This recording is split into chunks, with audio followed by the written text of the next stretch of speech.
కథ.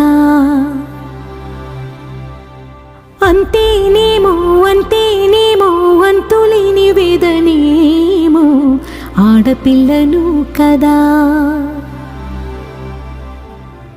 మళ్ళీ తిరిగి అడుగేసేది వచ్చిపోయే చుట్టూలానే.